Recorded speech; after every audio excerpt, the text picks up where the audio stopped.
दयालं शरणं व्रजेम। अहो बकी, बकासुराची बहीण होती। बकासुराची बहीण असल्यामुळे तिला बकी म्हटलेलं आहे, पुतना। कंसाने तिला बहीण मानलेलं होतं। कंसाची मानलेली बहीण बकासुराची सख्खी बहीण।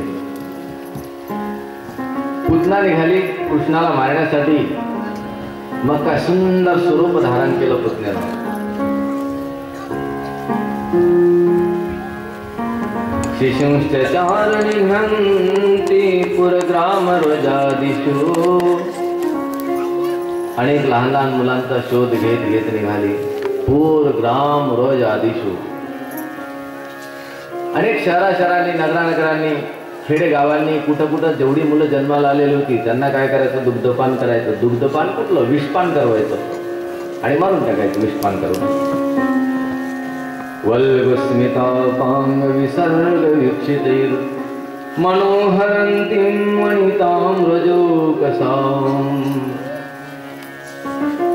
वल्गस्मित गोकुळामध्ये येऊन पोचली, सुंदर स्वरूप धारण केलेलं आहे आणि वल्गस्मित हास्य करीत आहे। वल्गस्मित हास्य कशाला म्हणतात? गाल थोडेसे बाहेर आलेले असतात, तोंड थोडंसं उघडलेलं असते, समोरचे 2-3 दात दिसतात। सगळे दात दिसत नाहीत, 2-3 दात दिसतात। आवाज निघत नाही, पण आनंदाच्या उकळ्या फुटतात। असं वल्गस्मित हास्य करीत आले। वल्गस्मित हास्य म्हणजे सर्वांनाही आकर्षित करत असते। हसरा चेहरा असावा नेहमी, नाहीतर काय जेव्हा बघावं तेव्हा कधी हसतो, कधी डोळेच वाचून बघतो। म्हणून चेहरा कसा असावा, हसरा, की ज्याला पाहता बरोबर आनंद वाटावा, असं स्वरूप घेतलंय मी वल्गस्मित। मनोहरन्ती वनितां व्रजोकसाम्। या व्रजभूमीतल्या ज्या स्त्रिया होत्या, गोपी होत्या, सर्व गोपींच्या मनाला ती हरण करीत होती। सर्व गोपी तिच्याकडे पाहत होत्या आणि तिच्या सौंदर्यावर आकर्षित होत होत्या। वास्तविक आकर्षण हे विरुद्ध स्वभावात असते। पुरुषांना स्त्रियांचं, स्त्रियांना पुरुषांचं। पण स्त्रियांना स्त्रियांचं आकर्षण कसं असेल असते, पुरुषांना पुरुषांचं आकर्षण कसं असेल? दुसऱ्याला चांगला बघितला का असं वाटते की काय सुंदर आहे, काय सौंदर्य दिलं देवाने याला। पण स्त्रियांमध्ये सुद्धा असं सौंदर्य असेल तर आकर्षण असते। किती सुंदर आहे, सुंदर स्त्री ही प्रत्येक स्त्रीला आवडते। सौंदर्य हे प्रत्येकाला आवडते आणि म्हणून हे आपल्या सौंदर्याने, आपल्या वाणीने, आपल्या मधुर बोलण्याने, नुसतं सुंदर दिसण्यानेच नव्हे, सुंदरता कशात आहे, सगळ्याच गोष्टी सुंदर असाव्या लागतात त्याच्याकडे। हिने सर्वांच्या मनाला हरण केलं। बालग्रहस्तत्र विचिन्वन्ति शिशुं यदृच्छयानंद गृहे सदान्तकम्। बालग्रह म्हटलेला आहे तिला, अशी जणू काही पिशाचिनी आहे बालग्रह। लहान लहान मुलांना शोध घेत घेत मारत मारत स्वइच्छेनं ती नंदबाबाच्या घरी आलेली आहे। ताम बालकमारिका ग्रहम विबुध्य। सर्व लहान बालकांना मारणाऱ्या ग्रहारूप त्या पुतण्याला बघितलं, जाणून घेतलं, तिला ओळखलं भगवान परमात्म्याने। चराचरात्मास निमिलिते क्षणः।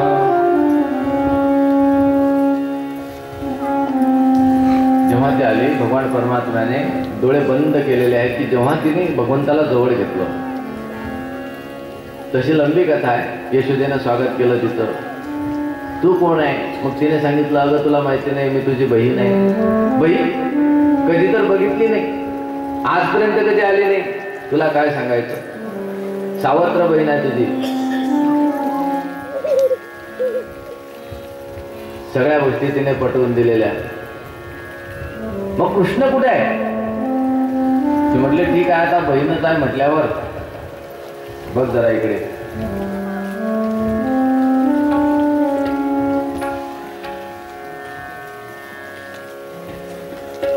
कूलरमुळे कृष्णाला जवळ दिलं, कृष्णाला जवळ घेतलं आणि स्तनपान करू लागले। भगवान कृष्णाने निमिलित एक क्षण डोळे बंद केले. डोळे बंद करण्याची अनेक कारणं होती. एक तर पुतण्याला मुक्ती द्यायची होती. जर डोळे उघडले असते तर पुतण्याने स्तनपान करवलं नसतं आणि पुढची लीला घडली नसती. दुसरं कारण, भगवान श्रीकृष्णाने तिच्या पूर्वजन्माचं अध्ययन केलं. तिच्या पूर्वजन्माकडे बघितलं की ज्या अर्थी ही इथपर्यंत येऊन पोचली आणि माझं दर्शन हिला झालं, प्रत्यक्ष माझा संबंध होतोय. ती तर एक आई होऊन मला दुग्धपान करवण्यासारखं विषपान करवते, स्तनपान करवते. मग हिने असं कोणतं पुण्यकर्म केलेलं आहे? म्हणून बघितलं तर ती पूर्वजन्मामध्ये बलिराजाची कन्या होती, रत्नावली. जेव्हा बलिराजाच्या द्वारामध्ये भगवान वामन अवताराने गेले होते, त्या वामनाला बघितलं आणि बलिराजाच्या कन्येला, रत्नावलीला असा लोभ सुटला की आ हा हा हा हा किती सुंदर आहे, अतिशय गोड दिसतो, गुबगुबीत गाल आहे, सफरचंदासारखे, अगदी कोवळ कोमल शरीर आहे. जर माझा मुलगा असता तर मी याला दुग्धपान करवलं असतं, स्तनपान करवलं असतं, खूप लालन पालन केलं असतं, अतिशय लाड पुरवले असते असं तिला वाटलं. हिला दुग्धपान करवलं असतं याला. आणि तेवढ्यात तदनंतर संकल्प सोडल्यानंतर वामनाने विशाल स्वरूप धारण केला आणि बळीच्या डोक्यावर तिसरा पाय जेव्हा दिला तेव्हा रत्नावलीचा विचार बदलला. म्हटले हा कोमल गुबगुबी गालाचा नाही, हा तर महाभयंकर आहे. दुग्धपान करवण्यापेक्षा मी तर याला विषपानच करून मारलं असतं. दोन्ही संकल्प झाले, दुग्धपान करवण्याचा, विषपान करवण्याचा. आणि म्हणून तिचे त्या संकल्पाची पूर्ती करण्यासाठी म्हणून आज ती पुतना रूपाने आलेली आहे. दुसरी गोष्ट, भगवंताने डोळे बंद करण्याचं एक कारण आहे की भगवंताचे डोळे चंद्र सूर्य आहेत. चंद्र सूर्य भगवंताचे सेवक आहेत. जेव्हा ती कोणीतरी आपल्या मालकाला मारत असेल तर सेवकाकडून बघितल्या जात नाही. भगवंताने विचार केला ही वाईट कर्म करणार आहे आणि यांच्याकडून बघितल्या जाणार नाही, म्हणून डोळे बंद करून घेतले. मग दुग्धपान करायला सुरुवात केली भगवान श्रीकृष्णाने. त्या पुतण्याचं स्तनपान करता करता दूध संपलं. तदनंतर विषही संपलं, विषानंतर दूधही संपलं. जे असेल ते दुधानंतर पंचप्राण आकलन करायला सुरुवात केली. आणि जेव्हा पंचप्राण आकळले गेले तो श्रीकृष्ण परमात्मा आहे. ती एकदम व्याकुळ झाली. सामंच मंचालमिति प्रभाषिणी निष्पीड्यमानाखिल जीव मर्मणि विवृत्त नेत्रे चरणौ भुजौ प्रस्विन्न गात्राक्षिपतिरुरोध. तिच्या सर्वांगाला घाम आला, रडू लागली व्याकुळ होऊन. हाताच्या मुठी आवडल्या तिने आणि जमिनीवर पडली. ती एकांतामध्ये घेऊन आली होती कृष्णाला दुग्धपान करवण्यासाठी, स्तनपान करवण्यासाठी. राजवाड्याच्या बाहेर जमिनीवर पडली. ती तिच्या विशाल अकराळ विक्राळ स्वरूपामध्ये प्रगट झाली. माईक स्वरूप तिथं तसंच्या समाप्त झालं आणि अमायिक मूळ स्वरूप प्रगट होऊन तिच्या त्या विशाल शरीरावर भगवान श्रीकृष्ण बाल रूपामध्ये हृदयावर खेळतायत. कृष्ण कुठं आहे, कृष्ण कुठं आहे, इकडे सगळी गडबड झाली. मग सर्व गवळणी शोध घेतात. इकडे तिकडे बघितलं तर ही राक्षसी दिसली. मग सर्व एकत्रित येतात, भगवान कृष्णाला उतरवतात खाली. ते तसं उतरवत नाही, शिळ्या लावून काढला. पुतणीच्या छाताड्यावरून शिळ्या लावून काढला. लांब लांब बांबूच्या शिळ्या लावल्या तेव्हा काढला. म्हणजे पुतना एवढी विशाल स्वरूपाची होती. आहे पुतना विशाल. तुमची आमची प्रत्येकाची पुतना विशाल आहे. पुतना म्हणजे वासना. ही वासना एवढी मोठी आहे, एवढं मोठं तिचं स्वरूप आहे की आपल्याकडून पूर्णपणे तिला बघितलं सुद्धा जात नाही की ही केवढी आहे, एवढी विशाल आहे. पुतना म्हणजे वासना, ती मोठी आहे, विशाल आहे. भगवान कृष्णाला काढलं. नंद बाबा नंदबाबाला मात्र हा विषय माहिती नाही, कारण नंद हा कंसाचे वार्षिक करत, कंसाचा वार्षिक कर देण्यासाठी करत आतून तो कर देण्यासाठी म्हणून मथुरेला गेलेले होते कंसाकडे.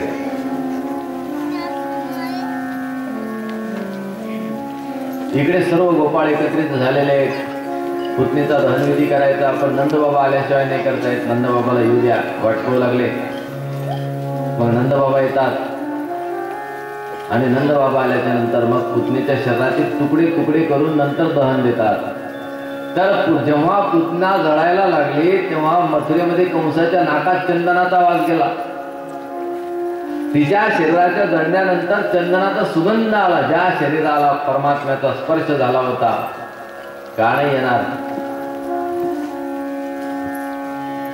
केवळ लाकडाचाच चंदन असतो असं नव्हे. ज्या मातीला गोपींच्या चरणाचा स्पर्श झाला ती माती सुद्धा चंदन झाली आणि आज तुमच्या आमच्या कपाळावर बसली. मातीचा चंदन झाला. या भूतलावर बघितलं, अमेरिकेच्या भूमीला नाही, अफगाणिस्तानच्या भूमीला नाही, दुसऱ्या कोणत्याही भूमीला नाही, रशियाच्या भूमीला नाही, फ्रान्सच्या भूमीला नाही. भरपूर संपत्ती आहे त्यांच्याकडे. फ्रान्समध्ये गेला तर एवढी संपत्ती कुठे नाही. जपान टेक्निकल मध्ये एवढं पुढे आहे. पण ह्या सर्वांच्या मातीला जी उपमा दिली गेली नाही, ती उपमा आपल्या मातीला दिली गेलेली आहे. भारत देशाच्या ही माती एवढी श्रेष्ठ आहे. ही चंदन स्वरूप माती आहे. कुठली माती उचला आणि कपाळाला लावा. चंदन है सुदेश की माटी, तपोभूमि हर काम है. हर बाला देवी की प्रतिमा, बच्चा बच्चा राम है. हर बाला देवी की प्रतिमा, बच्चा बच्चा राम. चंदन है इस देश की माटी. या देशाची माती सुद्धा चंदनासारखी. पण गोपींच्या चरणाच्या स्पर्शाने झालं ते चंदन. मग ज्याला परमात्म्याचा स्पर्श झाला, त्या पुतणीचं शरीर चंदन होईल, यात काय आश्चर्य. चंदनाचा सुगंध पसरला. नंतर गोपी भगवान कृष्णाला पकडून आणतात. एवढ्या राक्षसीने माझा कृष्ण घाबरला असेल, काय झाला असेल, सर्व गोपी कृष्णाला जणू काही तिची वाईट नजर लागली असेल म्हणून कृष्णाची नजर उतारतात. आता विधी तुम्हाला सांगायलाच नको, तुमचा पाठच असतो नजर कशी उतरायची. आणि सर्वांनी शिकला पाहिजे, आवश्यक आहे. लहान लहान मुलींना येत नसेल तर त्यांनी आपल्या आजीकडून म्हणा, सासूकडून म्हणा, जरूर शिकून घ्या. पण त्यांच्या आजींना सासूंना सुद्धा मी शिकवून देतो. तुम्ही माझ्याकडून शिकून घ्या, नंतर तुमच्या मुलींना सुनांना शिकवा. कारण तुमचा विधी मला माहिती आहे, तसा फायदा होतो त्याने. मला पण बऱ्याच वेळा फायदा झालेला आहे. पण महत्वाचा विधी असा आहे, नजर उतरवत असताना शिवी देऊन नजर नाही उतरायची. शिवे द्यायचं काही कारणच नाही, आपली वाणी खराब करायचं कारण नाही. आमचे परमस्नेही भरांजे महाराज पहिल्या दिवशी सांगून गेले, पवित्र तो देह वाणी पुण्यवंत, जो वदे अच्युत सर्व काळ. मग शिव्या देऊन आपण आपली वाणी का अपवित्र करायची? तर त्यासाठी नजर उतरवण्याचा विधी असा आहे. तुम्ही घ्या, मिरची घ्या, हे साहित्य घ्यायचं, पण नजर उतरवत असताना मंत्र म्हणायचे. आता म्हणा की महाराज लिहून द्या, लिहून देऊ. नजर उतरायचे मंत्र लिहून देऊ, उद्या तुम्हाला छापलेले मिळतील. पण त्या पद्धतीनेच नजर उतरवायच्या पुढे. तर गोपी भगवान कृष्णाची नजर उतरवतात. गाईचं शेण लागेल, त्याच्यासाठी गाईचं मूत्र लागेल. गोमूत्रेण स्नापयित्वा पुनर्गोरजसार्भकम्. गोमूत्र गाईचं शेण एकत्रित करायचं आणि त्याने मग असं लिंपन करायचं अंगाला. मला नाही वाटत कोणी तुमच्याकडे नजर उतरवून घ्यायला येईल. तो म्हणेल राहिली तर चालेल. गोमूत्र आणि गोमय, गाईचं शेण चांगलं, नाही तर बैलाचं म्हशीचं आणाल. पवित्र गाईचं शेण पाहिजे त्या गाईच्या शेणाने गोमूत्राने स्नापयित्वा संपूर्ण शरीराला लेपन करायचं. पुन्हा गोराचं सार बकाम.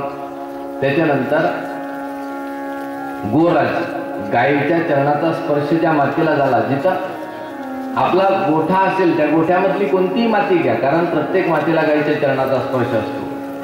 गोठ्यामधली प्रत्येक माती घ्या.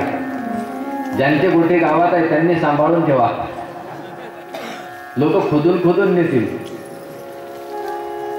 नजरेचं निमित्त करतील आणि माती नेऊन घर बांधतील, अशी माणसं आहेत. त्या मातीने अंगाला लावायची, माती रक्षा करायची. प्रत्येक ठिकाणी माती लावत जायची. डोक्याला लावायची, डोळ्यावरून फिरवायची, अशी बाहूवरून फिरवायची, हृदयावरून फिरवायची. रक्षां चतुष्ट शत्रुता द्वादशांगीषु नामभिः. आपल्या द्वादश अंगाची या नामांनी त्यावरून उतरवायचे.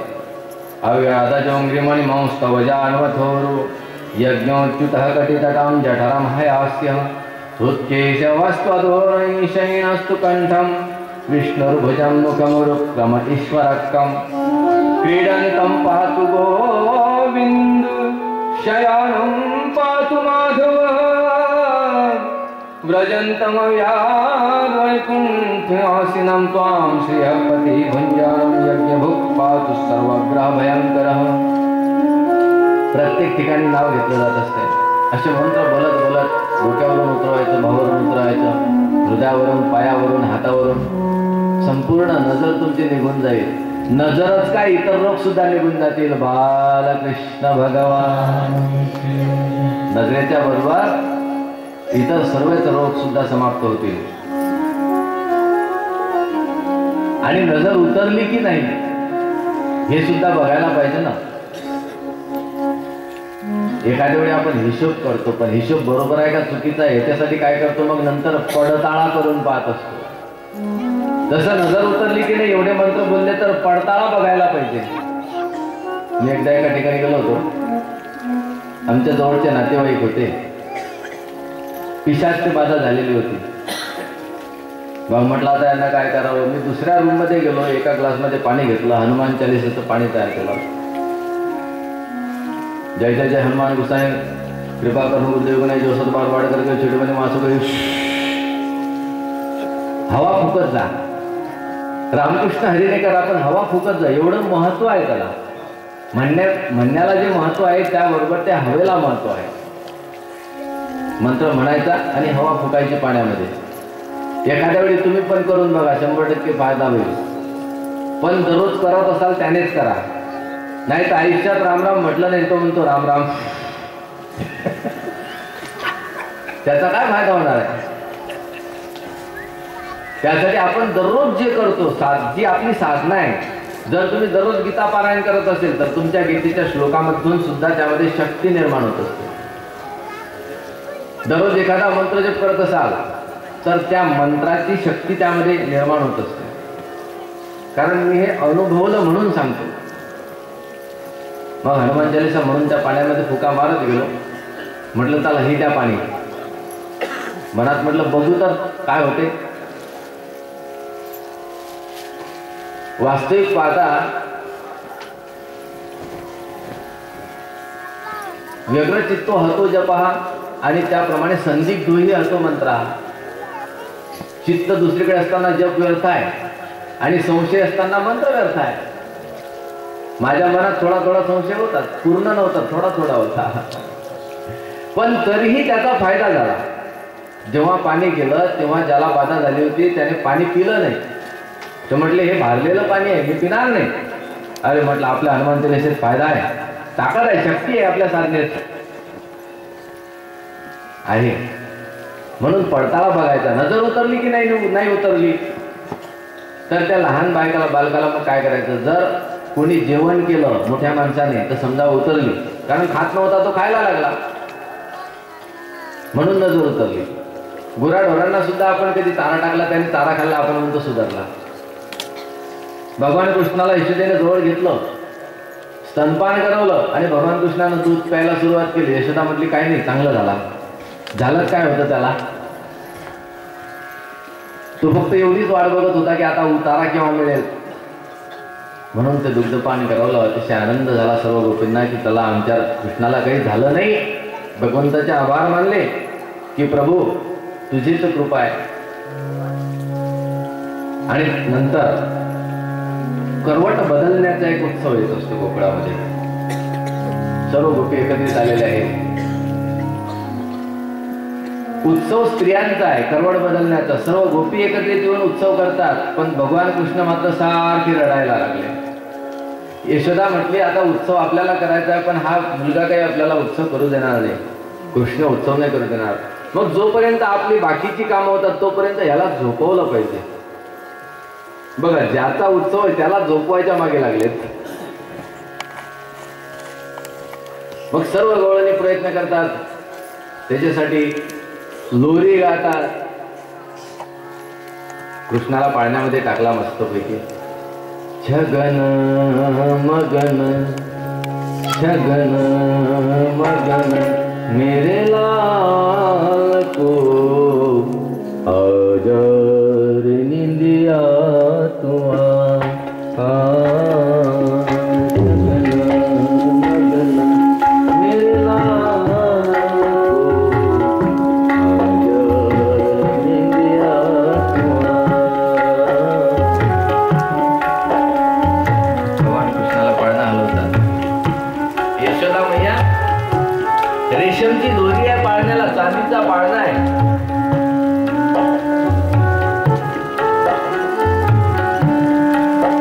झुला झुलाए यशोदा मैया.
लोरीच्या स्वरामध्ये लहान मुलांना गाणं म्हटल्याशिवाय झोप येत नाही. म्हणून महिला लहान मुलांसाठी काय करतात, गाणं म्हणतात. आता काहींना बिचाऱ्यांना गाळं येत नाही. हळा गाई हळा. कुत्र्याला हाणते का गाईला हाणते मावशी बिचारी काहीच कळत नाही. हळ म्हणते गाई गाई म्हणते. पण गाई गाई बाळासाठी तू गाई गाई कर. गाईचा अर्थ आहे झोप. मला अजून कोणत्याच व्याकरणात सापडला नाही गाई म्हणजे झोप. सगळा कोश झुंडाळला पण गाई म्हणजे झोप काही सापडला नाही मला. अंगाई हा त्याच्यापासूनच अपभ्रष्ट झालेला शब्द आहे. अंगाई अंगाईचं त्यांनी अ खाऊन टाकला, नुसता गाई ठेवला. अंगाई गीत त्याला म्हणतात लोरी. आणि अशी ही झोपण्याची जी गाणी असतात ती गाणी म्हणत म्हणत मग कृष्णाला झोपवलं पाळण्यामध्ये. पाळणाही कुठं बांधलेला, बाहेर घराच्या बाहेर मस्त एक गाडा होता. त्या गाड्यावर दूध दह्याची काही मटके आणलेले होते गोपींनी उत्सवासाठी आपल्याकडून. त्याच गाड्याला झोका बांधून त्यामध्ये पाळणा बांधून त्यात झोपवलेला होता कृष्णाला. कृष्ण झोपले. मग यशोदेने सांगितलं चला आता आपण सगळा स्वयंपाक करून घेऊ. सगळ्या गवळणी आतवाड्यामध्ये येतात आणि स्वयंपाक करायला सुरुवात करतात. त्यांच्या कामामध्ये मग्न होतात. काही शृंगाराच्या वस्तू आहेत, काही स्वयंपाक आहे. जसं आपण रात्रीपासून गोवर्धनाच्या कार्यक्रमाला लागलो, आतापासून लागलो असतो तर गोवर्धन बनला नसता आपला. पण रात्रीपासून तयार करून ठेवलं म्हणून गोवर्धन रेडी झालेला आहे. तर गोपी आपल्या कार्याला लागल्या. आणि इकडे तो छकडा जो होता, छकडा नव्हताच. भगवान कृष्णानं झोपले नव्हते, झोपेचंच नाटक केलेलं होतं. डोळे उघडले. म्हटले भाई छकड़े साहब, कब से आए हो? हमारी राह देख रहे थे यहाँ पर, चलो हम भी आ गए, आ जाओ मैदान में कुश्ती खेलने के लिए. त्या छकड्याला सांगतात, छकडा हा शक्तासुर नावाचा राक्षस होता. भगवान कृष्णाने हातपाय हलवायला सुरुवात केली. छकडा खाली दबला भगवान कृष्णाच्या पाळण्याच्या वर आणि पाळणा दाबण्याचा प्रयत्न केला. भगवान कृष्णाने हातपाय हलवत हलवत एका पायानेच त्याला धक्का दिला तर वर उचलला. तेवढ्यात काही गोपाळ आलेली होती, लहान लहान मुलं. त्या मुलांनी बघितलं, अरे बालकृष्ण तर या ठिकाणी पाळण्यामध्ये आहे. मग तो पाय हलवत हलवत त्याने जी एक लात मारली तर छकड्याचा चुरा करून टाकला. धाड धाड धाड धाड धाड धाड धाड दूध दह्याचे मटके फुटले. छकड्याचा चुरा झाला. आणि जो छकडा तोडण्याचा आवाज आला तर आतून सर्व गोपी धावत धावत आल्या. अगं बाई काय झालं, अगं बाई काय झालं, अगं बाई काय झालं. बघितलं तर छकडा मोडलेला. कृष्णाला उचलून घेतलं यशोदेने. यशोदा म्हटली मला कळत नाही कृष्णाला कुठं टाकावं, चांगल्या ठिकाणी ठेवलं तरी विघ्न येतात. व्याकुळ झाली. कृष्णाला आत घेऊन गेली. मुलं सांगतात, मुलांना विचारलं अरे काय झालं? मुलं म्हणतात काहीच नाही झालं, याने लात मारली छकडा तोडला. गोपी म्हणतात वेडी झाली, काय कळत नाही यांना. अरे एवढा छोटासा माझा कृष्ण आहे, लात कशी काय मारेल? मुलं म्हणतात मैया आम्ही स्वतः बघितलं. बस हा रडत होता आणि रडत रडत त्याने लात फिरवत होता. रुदतानेन पादेन क्षिप्तमे तन्न संशयः. रडणाऱ्या कृष्णाने आपल्या पायानेच हा रथ मोडून टाकलेला आहे. आणि आम्ही सांगतो तुम्ही विश्वास ठेवा, आम्ही काही खोटं सांगत नाही तुम्हाला. पण कोणालाही मुलांचा विश्वास नाही पटला. मुलाला आत घेऊन आले.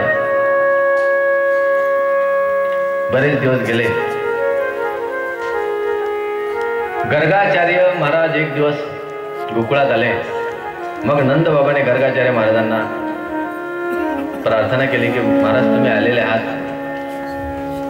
यादवांचे तुम्ही पुरोहित आहात, म्हणून आमच्या मुलांची नामकरण विधी तुमच्याकडूनच व्हावीत. बलराम हा रोहिणी पुत्र असल्यामुळे कदाचित वसुदेवाचा पुत्र आहे या संशयाने कंसाला ज्ञात होईल, मग जास्त विघ्न वाढतील. म्हणून प्रत्यक्ष नामकरण विधी करायला नको. नंदबाबा सांगतात महाराज तुम्ही म्हणाल तसं गुप्त पद्धतीने आपण करूया, पण नामकरण विधी तुमच्याकडूनच व्हायला हवा. मग कुठं करायचा? गोशाळेमध्ये. मग गोशाळेमध्ये जातात. तिथं सारवण केलेली जागा आहे. सारवण केलेल्या जागेवर नामकरण विधीचा यज्ञकुंड मानलेला आहे. नामकरण विधीसाठी रोहिणी माता आणि यशोदा माता दोघी बलरामदादा आणि कृष्णाला घेऊन येतात. पण आज काय गडबड केली दोघींनी. रोहिणी मातेने कृष्णाला जवळ घेतलं आणि यशोदेने बलरामदादाला जवळ घेतलं आणि दोघी घेऊन येतात. तदनंतर नामकरण विधी प्रारंभ झालेला आहे. गर्ग पुरोहितो राजन यदुनाम सुमहातपः व्रजम जगामनंदस्य वसुदेव प्रचोदितः. गर्गाचार्यांच्या हस्ते हा नामकरण विधी होत आहे. गर्गाचार्य जेव्हा यशोदा मैयेच्या जवळ असणाऱ्या बलराम दादाचा नामकरण विधी करतात सर्वप्रथम, कारण तो मोठा आहे म्हणून यशोदेला सांगतात, यशोदे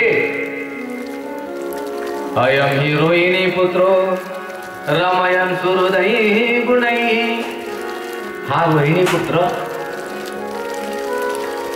यशोदेला आश्चर्य वाटलं की महाराजांनी कसं ओळखलं हा रोहिणी पुत्र आहे म्हणून रोहिणी पुत्र म्हणावं लागलं गर्गाचार्यांना. अयम हि रोहिणी पुत्रो रमयन सुहृद गुणैः. आपल्या चांगल्या मधुर गुणांनी सर्वांचं रमण करील म्हणून याचं नाव राम. आख्यास्यते राम इति बलाधिक्यात् बलं विदु. हा राम नावाने ओळखला जाईल, पण अधिक बलवान असल्यामुळे याला बलराम म्हणतील. म्हणजे बलवान राम तो बलराम. तदनंतर रोहिणीच्या पुत्राचं नाम, रोहिणीच्या जवळ जो कृष्ण होता त्याचं नामकरण करतात. बहुणी संती नामानी रूपाणी चसुतस्य ते.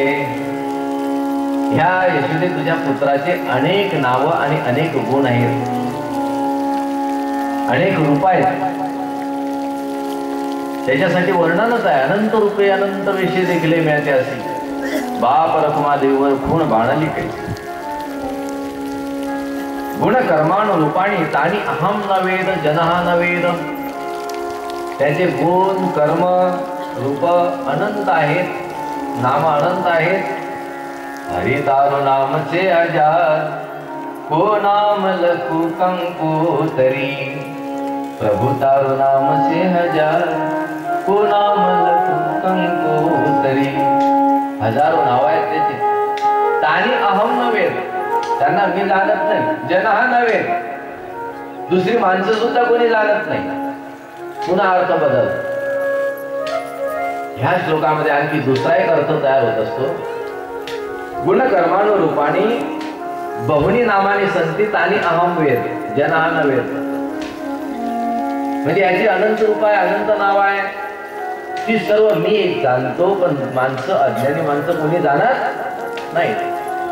असे दोन्ही अर्थ तयार होतात त्या श्लोकाचे. मधुर नामकरण विधी झालेला आहे. कालेन रजत अल्पेन गोकुले रामकेशव. कालेन रजत अल्पेन,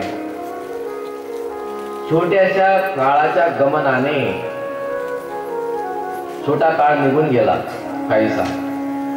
मग गोकुले रामकेशव, गोकुळामध्ये राम आणि केशव, बलराम आणि कृष्ण दोघंचे दोघं. जानुभ्याम सह पाणीभ्याम लिंगमाणो विजर्हतु विजर्हतु. जानुभ्याम सह पाणीभ्याम, एक आपले गुडघे आणि हात यांच्या सहाय्याने ते रिंगमाणो गोल गोल गोल गोल अशा प्रकारचे विजर्हतु. विजर्हतु म्हणजे खेळू लागले.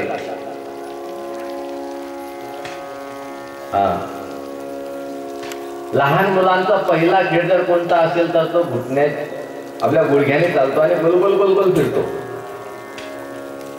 गुडघ्यावर चालत असताना गोल गोल गोल गोल फिरतो. हा त्यांचा खेळ असतो, जवळच्या तिथल्या तिथं तिथल्या तिथं. मग रामकृष्ण, राम आणि केशव हे दोघं सुद्धा अशा पद्धतीचे गोल गोल गोल गोल खेळत फिरू लागले.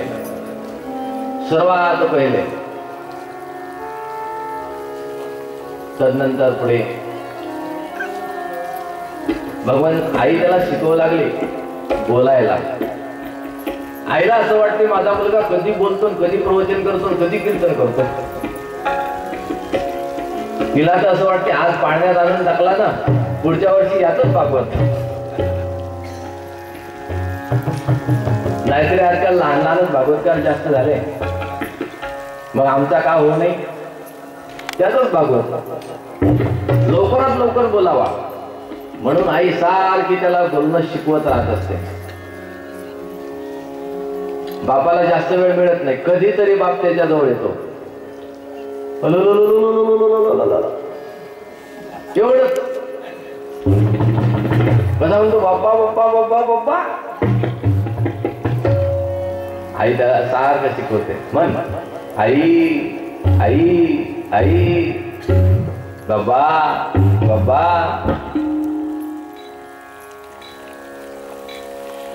पाळण्यात कधी असावा ना, मग त्यांची मजा येते मस्त. मुलगा पाळण्यात असतो, मग तिकून आई असते, तिकून बाबा असतात. त्याला ते हुलुलुलू करता करता डोक्याला डोके मारतात. कधी कधी तर एवढा आनंद असतो त्यांचा, ती त्याच्याकडे कमी पाहते आणि त्याच्याकडे जास्त पाहते. ही त्याच्या समजते तुम्हाला बरोबर. त्याच्याकडे कमी, बघा बघा बघा कसं तुमच्याकडेच बघतो. ती म्हणते माझ्याकडे कमी बघतो, तो तुझ्याकडे जास्त बघतो. हा दोघांकडे बघतो, कधी याच्याकडे कधी हिच्याकडे. काय गप्पा मारून झाले, हा दोघांची लीला पाहतो. ती म्हणते पहा कसं नाक तुमच्यासारखंच दिसते, अगदी तुमच्यासारखाच आहे. उड्या पण तुमच्यासारखाच मारतो, फक्त तुमच्यासारखा आगाऊ होऊ नये म्हणजे झालं. तो म्हणते मी काय आगाऊ आहे काय, काहीतरी माझ्यासारखा नाही तो. नाक जरी माझ्यासारखं असलं तरी पण त्याचं कपाळ बघ कसं तुझ्यासारखं मोठं आहे. एवढं मोठं कपाळ आणि गालावरचे खड्डे जसे तुझ्या गालावर पडतात अशीच त्याच्या गालावर पडतात. तुझ्यासारखा लबाळ होऊ नये, चोरून चोरून शिरा खाणारा. अशा गप्पा चालतात. मग आई त्याला शिकवत असते, मग आई मम्मी. प्रत्येक आई तिच्या तिच्या पद्धतीने शिकवते. कोणी आई शिकवत असते, कोणी मम्मी शिकवत असते. मम्मी डॅडी, मा, कोणी म्हणत त्याला मा, मम. मम एकदम हाय क्वालिटी आहे नाही का, मम. मॉम पण असतं रे, मॉम. हे वेगळे वेगळे शब्द आहेत, वेगळ्या वेगळ्या भाषा आहेत. भाषा वेगवेगळ्या असल्या पण त्याच्यातला अर्थ जो असतो तो एकच असतो, भाव जो असतो तो एकच असतो. ब्रज भाषेमध्ये मैया म्हणतात, मैया, अम्मा, अनेक शब्द आहेत. मग यशोदेने कृष्णाला सुद्धा शिकवलं आणि भगवान कृष्णाच्या मुखामधून सर्वात प्रथम शब्द जर बाहेर पडले असतील तर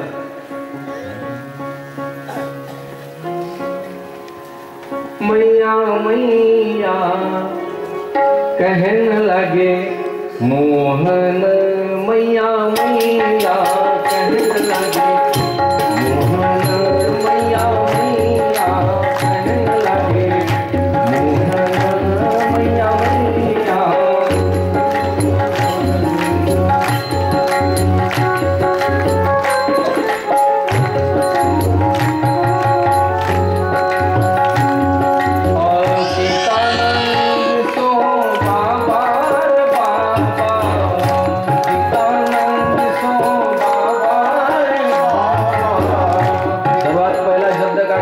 मैया.